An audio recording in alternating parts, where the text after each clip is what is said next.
লাইফে কোনো কিছুই সহজ না।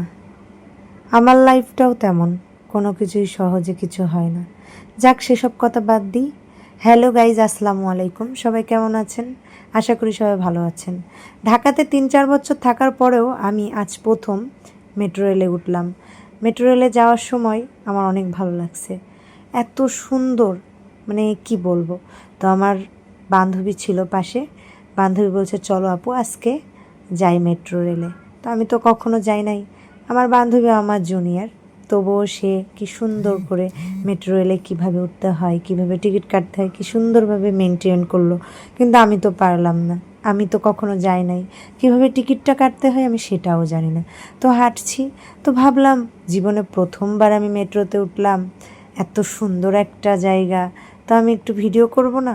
তো আমি একটু ভিডিও করলাম। তা বলে আপনারা বলবেন না যে এত দেরি করে কেন আমি ভিডিও আপলোড করলাম। কারণ মেট্রো রেলে মানুষ অনেক আগে থেকেই চড়ে অনেক ভিডিও আপলোড দিয়েছে, কিন্তু আমি এখন পর্যন্ত দিই নাই। আমি এই প্রথম দিলাম, যেহেতু আমি এই প্রথম গিয়েছি ওই কারণে আমি এই প্রথম দিলাম। তো মেট্রো রেলে ওঠার যে আমার অনুভূতিটা আমার কাছে অনেক ভালো লাগছে। মানে কি বলবো, খুব একটা দেরি লাগলো না আমার। খুব তাড়াতাড়ি আমি বাসায় পৌঁছে গেছিলাম, কিন্তু বাসায় পৌঁছানোর একটা কাহিনী আছে। আমি যখন মেট্রো থেকে নামি, মেট্রো রেলের নিচে নামার সাথে সাথে আমার বাসার রাস্তা কোন দিকে আমি ভুলে গেছি। কারণ আমি কখনো নামে কখনো যাই না। আমার বাসার রাস্তা কোন দিকে আমি সেটাই ভুলে গেছি। ডানে যাব না বামে যাব, মানে সোজা যাব না পিছনে যাব। তো আমি একটা ভাইয়াকে জিজ্ঞাসা করলাম যে, ভাইয়া অমুক জায়গাটা কোথায়? আমি তারপরে সেই অনুযায়ী চলে গেলাম। মানে মেট্রো রেল তো অপোজিট সাইডে, আমার যেদিকে আমি যাব সেটা মানে অন্য দিকে। তো একটু তো সমস্যা হবে, কারণ আমি এই প্রথম গিয়েছি। আর বাই দ্য ওয়ে আমি হচ্ছে সবসময় বাসেই চড়ি, তো মেট্রো রেলে এই প্রথম আমি উঠেছিলাম। তো আমার অনেক ভালো লাগছিল। মানে এতটুকু মানে টাইম লাগলো না, অনেক কম সময় লাগলো। খুব জোর 5 থেকে 6 মিনিটের মধ্যে আমি পৌঁছাই গেছিলাম আমার গন্তব্যস্থলে।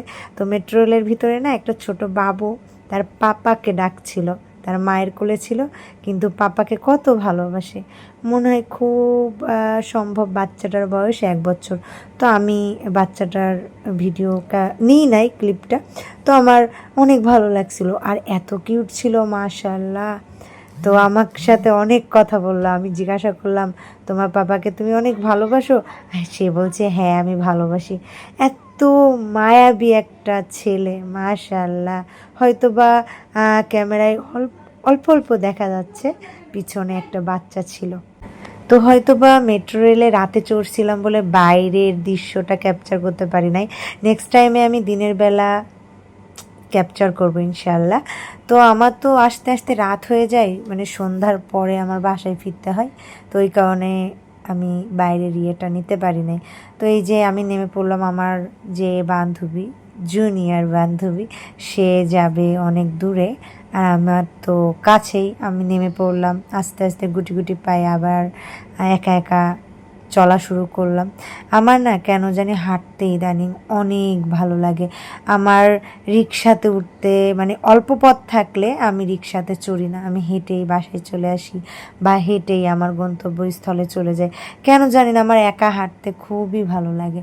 একা একা আনমনে আমি হেঁটেই যাই। ইদানিং আমার হাঁটতে অনেক ভালো লাগে। তো এই যে আমি উল্টাপাল্টা করছিলাম এই জায়গায়, আমি তো প্রথম চড়ছিলাম, তো বলছে, আপু আপনি ওই পাশে যান, ভিতরে দেন, আমি উপরে দিচ্ছিলাম। তো যাক, ভাইয়ার অনেক ভালো ছিল। তো এই ছিল আজকের মতো আমার মেট্রোতে চড়ার অনুভূতি। তো সেটা আপনাদের সাথে আমি শেয়ার করলাম।